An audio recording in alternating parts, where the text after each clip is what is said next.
As you know, a verb is a word that describes an action or state of being. Up until this point, most of the verbs that we've learned describe an action, but we have not yet looked closely at the verb that describes a state of being. That is, to be. We have seen a few forms of to be appear in our passages.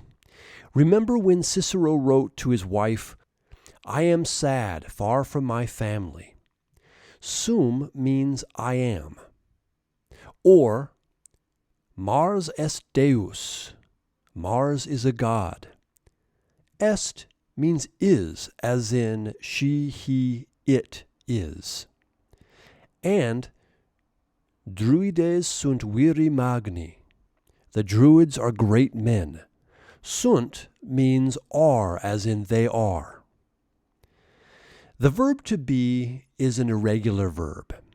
That means it doesn't follow the patterns that we've learned from the other verbs. Even in other languages, it is quite common for this verb to be irregular. Take English, for example. Think of the verb walk in English.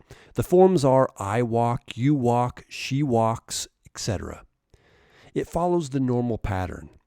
But the forms of to be are I am, you are, she is, and so on. Nevertheless, we can still identify the principal parts of the Latin verb. The first person singular present active form is listed first, and the infinitive is listed second. And as you can see, the infinitive esse looks different from the other infinitives that we've learned.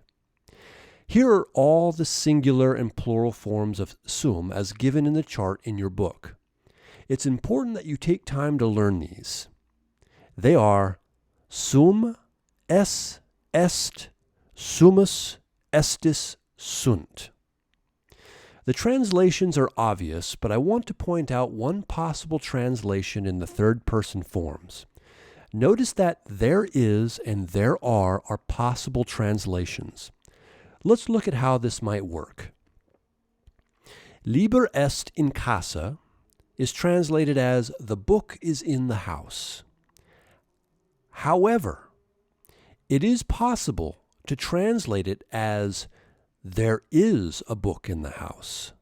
It just depends on the context and whether or not it sounds good that way in English. We saw this in the passage for this chapter. Inter Gallos sunt viri magni. Among the Gauls, there are great men. That works much better in English than great men are among the Gauls, at least in this sentence.